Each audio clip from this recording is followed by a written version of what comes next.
Règlement de fonctionnement. Résidence Habitat Jeune, San Francisco. Disposition générale. Vous êtes accueilli dans une résidence qui permet d'héberger des personnes relevant de l'établissement Résidence Habitat Jeune, géré par l'Union C. Pierre Robert Monnier. Toute l'équipe vous souhaite la bienvenue. Ce règlement de fonctionnement a pour objet de garantir les conditions de la vie collective. Il vient en complément des dispositions prévues dans le contrat de séjour et le document individuel de prise en charge de la résidence Habitat Jeune. Tout le personnel de l'UCRM est garant du règlement de fonctionnement de l'établissement. Dispositions spécifiques. Article 1. Attribution du logement. Lors de votre entrée, il vous est attribué une chambre, et ce, pendant toute la durée de votre séjour. Un état des lieux est établi à l'entrée et au départ du résident par l'un des membres de l'équipe. À l'entrée dans la résidence, un badge d'accès est remis au résident. Toute perte entraîne la facturation de son remplacement. Le badge ne peut être prêté. Le personnel de la résidence possède un double des clés et se réserve le droit d'entrer dans les logements en cas d'urgence, de nécessité de service, de visite technique ou d'absence prolongée de votre part. Article 2. Équipement du logement. Les chambres sont meublées et sont sous votre entière responsabilité. Le matériel détérioré ou perdu devra être remboursé, au prix coûtant de l'élément remplacé. Vous êtes autorisé à modifier l'aménagement des chambres, toutefois, nous souhaitons retrouver la chambre en état d'origine à votre départ. Article 3. Hygiène et sécurité. 3.1. Entretien des lieux de vie. Vous êtes responsable de la bonne tenue et de l'hygiène de votre chambre durant tout le séjour. Vous devez descendre régulièrement vos déchets dans un sac plastique et les mettre à l'intérieur des containers prévus à cet effet. Il est demandé à chacun d'être vigilant et d'aérer régulièrement son lieu de vie. Les résidents doivent contribuer à conserver les locaux collectifs en état de propreté, notamment en utilisant les cendriers extérieurs, les corbeilles et les poubelles mis à disposition. Ceci est également valable pour les espaces verts. Il n'est pas autorisé de faire sécher son linge sur les rebords des balcons et fenêtres. Le nettoyage des cuisines et des appareils électroménagers mis à disposition vous incombe après leur utilisation. Nous nous réservons le droit de jeter toute vaisselle abandonnée. 3.2. Appareils électriques. Vous n'êtes pas autorisé à faire la cuisine dans les chambres. L'utilisation d'appareils électriques de type chaîne, radio, télévision doit être limitée et conforme aux caractéristiques de l'installation électrique de la résidence. En particulier, les multiprises ne doivent pas être surchargées car elles représentent un risque important de départ de feu. Lors des visites techniques, tout appareil non conforme est susceptible d'être enlevé. Pour tout renseignement, veuillez vous adresser à l'équipe. Les appareils de type chauffage, d'appoint, sont interdits. 3.3. Tabac. Conformément à la législation en vigueur, Décret numéro 92-478 du 29 mai 1992, loi du 10 janvier 1991, il est interdit de fumer dans les parties communes, couloir, ascenseur, bureau, hall. Merci de ne pas fumer dans votre logement fermé car il est équipé d'un détecteur automatique de fumée pour votre sécurité. 3.4. Animaux. Les animaux ne sont pas admis dans la résidence. 3.5. Éléments dangereux. Toute personne ayant introduit dans la résidence des éléments dangereux ou interdits par la loi, Combustible, armes, stupéfiants, sera exclu sans préavis. 3.6. Sécurité des lieux. L'établissement a en charge d'établir et d'afficher les mesures à prendre en cas d'urgence et d'organiser des simulations d'alarme incendie. Les simulations sont prévues afin que toutes les personnes présentes dans les locaux soient en mesure d'adopter les comportements adéquats en cas de situation à risque. Vous êtes dans l'obligation de participer à ces exercices diurnes et nocturnes. Les chambres sont équipées de détecteurs incendie et la résidence de portes coupe-feu.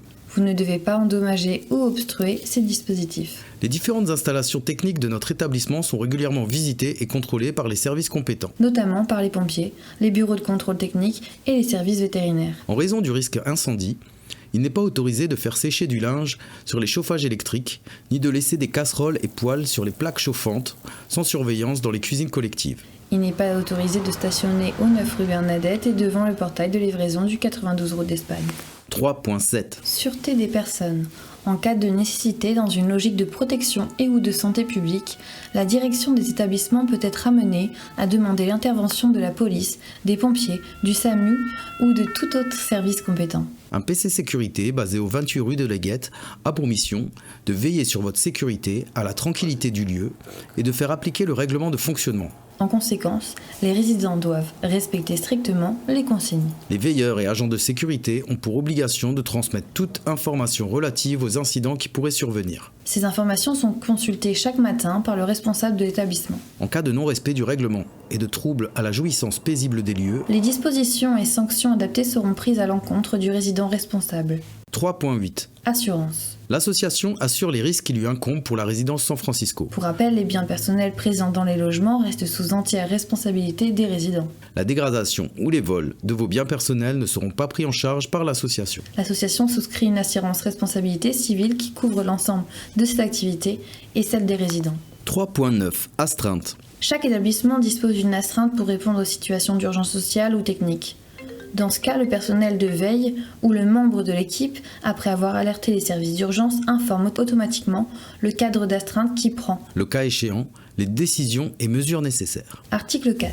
Services techniques et réparations. Vous devez signaler tout incident matériel Fuite d'eau, ampoule grillée, mobilier cassé. à un membre de l'équipe afin que nous puissions mettre en œuvre les réparations nécessaires. Les agents techniques réalisent périodiquement une visite de maintenance préventive de l'ensemble des logements. Contrôle les ouvertures-fermetures, du fonctionnement des lavabos, douches. Toilettes, éclairage, radiateur, de l'état des mobiliers. En votre absence, nous nous autorisons à pénétrer dans votre lieu d'habitation pour effectuer ces vérifications. Article 5. Visite et accueil d'un tiers. 5.1. Visite. Les visites sont autorisées en la résidence des 10h à 23h, en semaine et minuit le week-end. Passé cet horaire, tout visiteur doit être reconduit par vos soins à l'extérieur. Chaque visiteur devra se signaler à l'accueil et donner le nom du résident visité. La tranquillité du voisinage doit être respectée en évitant tout bruit, toute nuisance de jour comme de nuit sur l'ensemble de la résidence. Chambre, couloir, cafétéria.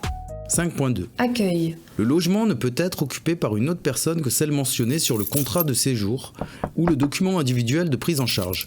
Il est donc formellement interdit de prêter ou de sous-louer le logement. L'accueil d'une tierce personne est autorisé et limité à 5 jours par mois, à condition d'avoir déposé une demande écrite auprès d'un membre de l'équipe. Le visiteur devra laisser une copie de sa pièce d'identité. Le résident est responsable du comportement et des actes de la personne qui l'accueille. Article 6. Paiement de la redevance. La caution est versée avant l'entrée dans l'établissement. Le paiement des loyers se fait à terme échu et avant le 10 du mois suivant. Exemple. Le mois de septembre se paye entre le 1er et le 10 octobre. En cas de retard de paiement, vous devez vous rapprocher de l'équipe sociale afin de fournir une explication.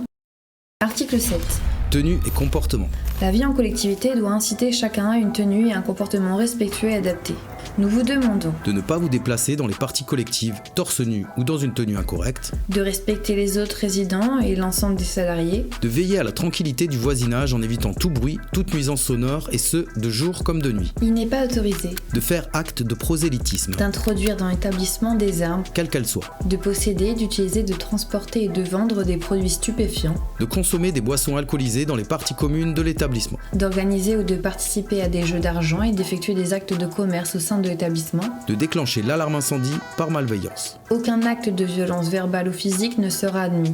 Les faits de violence sur autrui sont susceptibles d'entraîner des procédures administratives et judiciaires engagées par l'établissement. En cas de non-respect du règlement de fonctionnement et de faits graves, la direction sera amenée à prendre des sanctions graduées qui pourront aller jusqu'à l'exclusion sans préavis.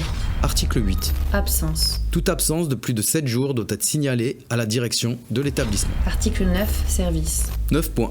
Vos interlocuteurs. L'ensemble des bureaux administratifs se situe au rez-de-chaussée de la résidence 92 Route d'Espagne à Toulouse. L'accueil est ouvert de 9h à 17h. La direction.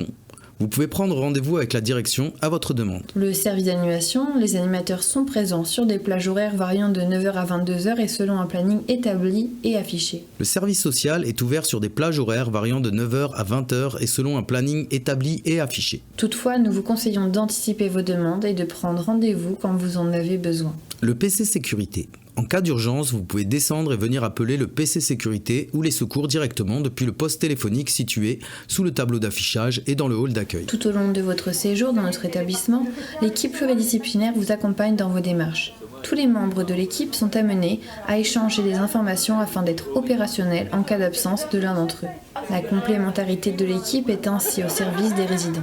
9.2. Buanderie. Une buanderie est à votre disposition.